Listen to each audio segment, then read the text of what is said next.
Okay, is this working? Yes, okay. Well, I want to share with you my thoughts and progress and invite you to help me figure a lot of things out.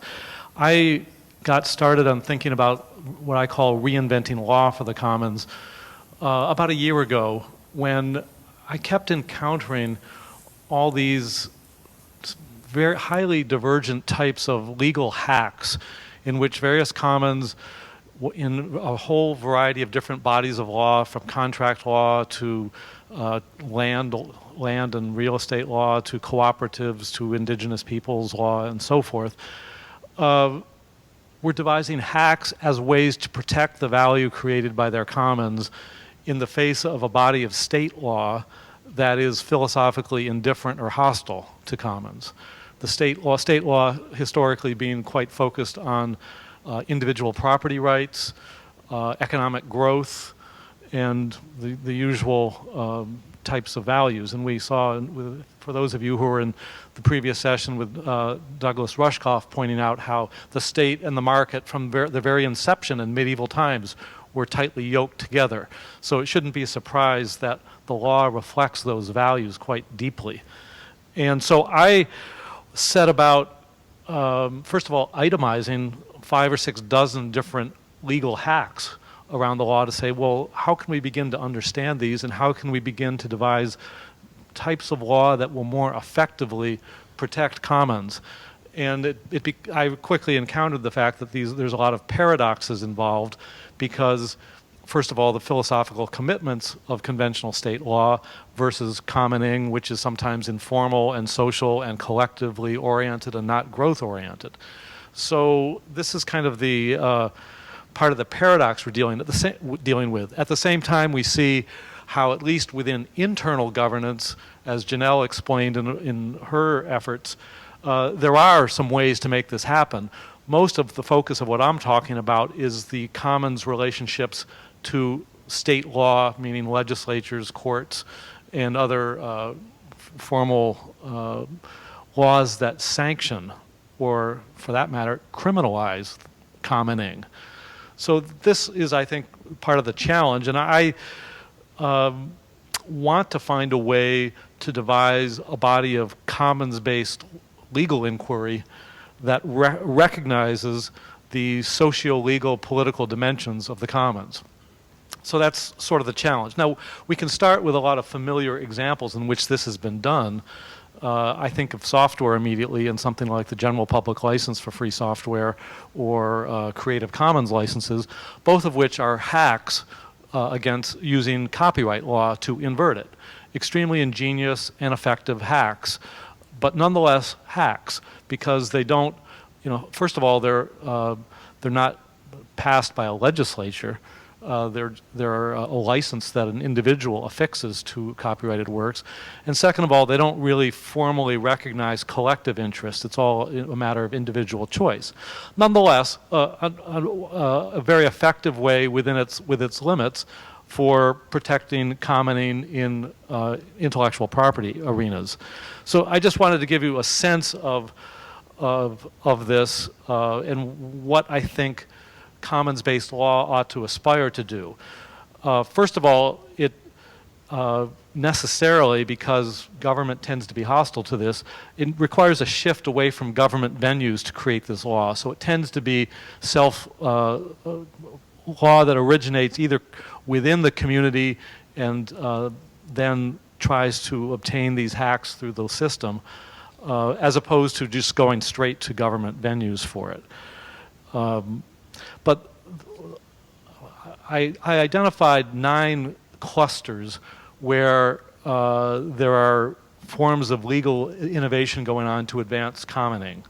And I don't want to be too exhaustive, but I want to give you a sense of these different clusters where innovation is occurring, where I think people involved in those areas might fruitfully figure out how could we start to develop commons-based legal innovation more systematically and network among ourselves. So I will quickly tick through these 9 clusters just to give you a sampling of a much larger group of hacks. One is indigenous commons. You know, there's an estimated 300 million indigenous people around the world, and they have their fights to achieve recognition for their commoning, for their cultural identities, is really quite analogous to what a lot of other commons communities are trying to do in terms of self-determination versus state sovereignty, preserving their cultural and community traditions, often against Western economic values, preserving their languages and agroecological practices versus intellectual property rights and patents, or in many cases trying to get compensation or repatriation for the theft of their collectively owned property. So there's a lot of lessons, I think, that their fights have for other commoners. But there's, at the same time, some really interesting examples, such as the potato park in Peru, which is a sui generis legal regime where the indigenous people are the recognized legal stewards of this huge biodiversity of potatoes. And it's prevented the multinational ag biotech companies from seizing that genetic information for patents. So that's a really nice example of how they've, as I term it from historical examples, beat the bounds, walked the perimeter of their shared resource to ensure its integrity and to prevent any enclosures. Another indigenous people's innovation has been the traditional knowledge digital library, where it's an India-based database that has documented knowledge and usage of traditional biomedical knowledge, plants, practices, and so forth.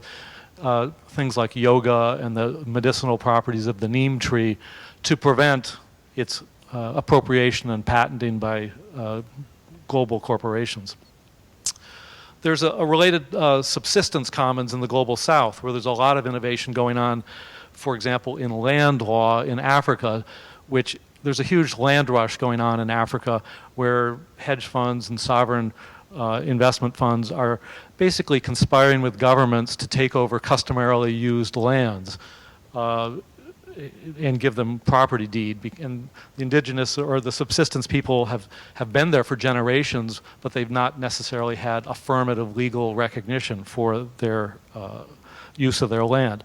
There's starting to be some change in governments starting to recognize customary rights as having standing, which is very important actually in terms of assuring better ecological practices and preventing basically the enclosure, the pauperization, and forcing people to move to cities and setting up the conditions for famines. Another area within the subsistence commons is in India. They actually have a Supreme Court ruling that has formally recognized the right to have commons and not have them not enclosed. The political and legal implications of this have not been fully grappled with, however, because it would be hugely disruptive. But it is fascinating that they've had a very starkly, clearly written affirmation in 2012 of the commons and natural resources in India. Another area, third area of my 9, digital commons. I don't want to go into this too much. I mentioned because so many of you are familiar with some of these areas, but we do have Creative Commons and GPL, but I think the open design and hardware communities are approaching a space where these kinds of innovations are needed to protect the integrity and the value of what they're producing from simply being appropriated the way the large corporations with capital typically do. So there's a whole lot of room for innovation there. We see with the blockchain ledger the potential infrastructure for new types of algorithmic law, where you can have network-based code interacting with the authority of people who use it to create so-called smart contracts. And this is a potentially very catalytic arena where communities can devise their own collective law for governing themselves in ways that Janelle is talking about, but in some ways would be more network-based. And it remains to be seen how this will unfold. It's conceptually attractive. Whether it can implement with secure digital identity are some of the challenges people are working with. A fourth area, stakeholder trust. Some of you may be familiar with the Alaska Permanent Fund as a state-chartered independent trust for managing state revenues from state oil, which is then distributed to all the residents of the state every year from a huge trust fund that's now, I think, $40 or $50 billion. Every resident of Alaska gets $1,000 or $2,000 a year from this trust. So there's been a lot of suggestions, particularly from Peter Barnes, who's a commentator on these issues, of applying stakeholder trust to other commons-based assets, such as groundwater supplies or local forests or watersheds or other things, some of which may generate revenue, some of which may not. But a way of, long-term way, having a trust-based responsibility and fiduciary responsibility for these assets, a way of both generating revenue while protecting the asset. There's a whole lot of urban commons legal innovation going on. Some of you may have heard Chris Ianni's discussion of the Bollier regulation for the care and regeneration of urban commons, an attempt to blend city bureaucracy and governance with bottom-up neighborhood and citizen group projects and give that the protection of law. And I think there's a huge potential in that, but there's also lots of many imponderables about how to make it work, especially when the law, none of this law works of itself. There has to be a cultural and social buy-in to make it work. And that's actually one of the subtle paradoxes of commons-based law, I think, in that law doesn't work like a machine that you just plug it in and it works. It's more of a framework for the social practices, which are often informal, cultural, work over time. And so finding ways to set the conditions for commenting through law, but then have people implement it, is a more subtle notion of law, as opposed to simply passing a law or a regulation and having it supposedly self-implement. Janelle, is on the forefront of a lot of these efforts in trying to devise shareable cities policies and platform cooperative governance regimes, which I think are other areas that we as commoners need to be attentive to. Another area that I'll talk about briefly is new organizational forms. There's a couple of projects that are dealing with open value networks, where Tiberius and the Sensorica people and Inspiral are trying to develop digital platforms that facilitate new modes of open, decentralized, self-organized governance and production with social dimensions to it. And I think it represents a new form of consensual governance and production bound together through these contractual terms. But there's a lot of legal hacks that are required to make this legally recognizable by conventional state law. I won't get into too much because Janelle mentioned, but cooperative law, there are innovations there such as multi-stakeholder cooperatives, which are very big in Italy and Quebec and some other countries, where you don't just have worker or consumers as members of the co-ops, but citizens, volunteers, families, especially for the providing of social services. And this is a really interesting new form of co-stewardship of common spaces and resources in healthcare, education, and other social services. Again, a kind of post-bureaucratic way of meeting needs through the commons.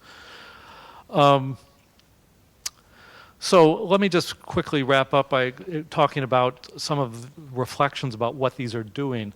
I think each of these different clusters of commons-based innovation are trying to provide a structure for internal participatory bottom-up deliberation and self-governance.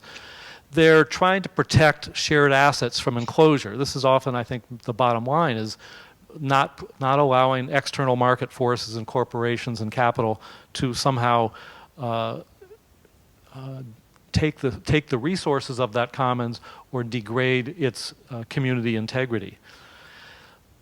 These innovations are also attempting to provide a legal identity and structure for the commons so that they can first of all not be vulnerable to state law or people who are using that law, and they can be not criminalized the way, for example, seed sharing or file sharing is often criminalized. So it's trying to allow the commons to grow by having some legitimacy. And I might add that these commons innovations are trying to bridge a gap between what has been called legality and legitimacy. State law has the legality.